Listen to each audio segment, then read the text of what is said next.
Assalamualaikum warahmatullahi wabarakatuh. Halo semuanya, selamat siang dan selamat datang di video edukasi kami. Kami dari kelompok 2. Saya sendiri, nama saya Dafa Akmal Farudin dengan NIM 2021-266 dan rekan saya.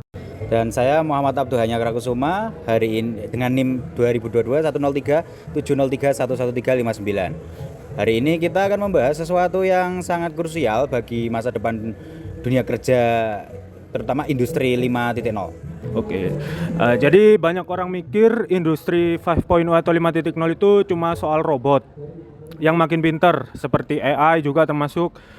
Nah, tapi di jurnal yang ditulis oleh Tamas Bayani tahun 2024 ini, yang kita bahas ini membuktikan hal lain. Ini bukan cuma soal teknologi, tapi soal kemanusiaan juga. Benar, dan kita bakal membedah bagaimana teori klasik seperti teori domino berevolusi untuk menjaga nyawa pekerja di era modern. Yuk kita mulai. Oke, yang pertama, apa itu industri 5.0? Yang harus kita pahami bedanya dengan industri 4.0. Itu dulu di industri 4.0 cuma mengejar efisiensi dan digitalisasi itu sendiri. Sedangkan di industri 5.0 arahnya berubah. Dalam jurnal banyak ini menyebutkan 3 pilar yang berpusat pada satu, kemanusiaan, keberlanjutan, dan ketahanan atau resiliensi. Oke, pilar human centric itu kuncinya teknologi nggak lagi mengusir manusia, tapi justru memberdayakan. Misalnya robot nggak cuma kerja sendiri, tapi jadi asisten yang menjaga kita dari segala mala bahaya. Lalu ada resilience atau ketahanan tadi. Ini penting buat K3. Artinya kalau ada gangguan mendadak, entah itu kecelakaan atau pandemi, sistem industri kita nggak langsung hancur, tapi bisa cepat pulih dan tetap aman. Selanjutnya, teknologi sebagai penjaga nyawa. Oke. Dan di teknologi apa sih yang bikin kerja kita jadi lebih aman? Pertama ada cobots atau collaborative robots. Di jurnal ini dijelaskan kalau cobots itu punya sensor canggih. Begitu mereka mendeteksi ada manusia di dekatnya, mereka otomatis akan memperlambat atau bahkan berhenti. Nggak lagi ada cerita pekerja yang terjepit mesin robot atau bagian tubuhnya terpotong mungkin. Oke, nah yang kedua, ini salah satu favorit saya yaitu digital twins. Bayangkan kita punya cloning digital dari pabrik kita. Sebelum kita suruh orang masuk ke area yang beresiko, kita simulasikan dulu di komputer. Kita bisa lihat potensi bahayanya apa saja tanpa ada satu orang pun yang terluka atau dikorbankan. Oh ya, dan jangan lupa AI dan IoT mereka seperti mata yang nggak pernah tidur.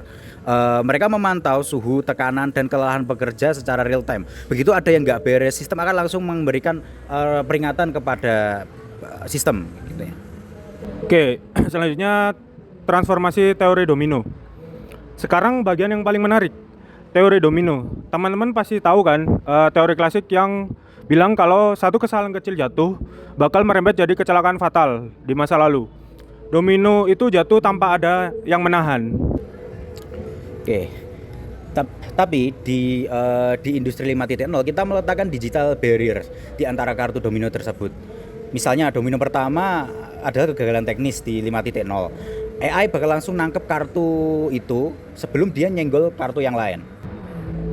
Nah, inilah yang disebut dengan resilience. Kita memutus rantai kegagalan itu tadi. Kalaupun ada kesalahan manusia atau human error, sistem industri 5.0 ini didesain untuk menjadi pemaaf. Dalam tanda kutip, teknologi bakal mengintervensi agar kesalahan itu nggak berujung pada cedera.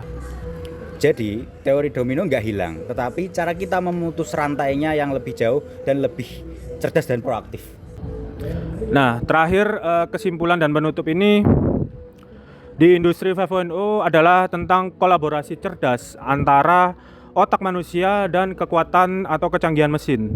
Kita calon profesional memahami teknologi kritis ini bukan cuma buat pinter coding atau robotik, tapi buat memastikan setiap orang yang berangkat kerja bisa pulang ke rumah dengan selamat.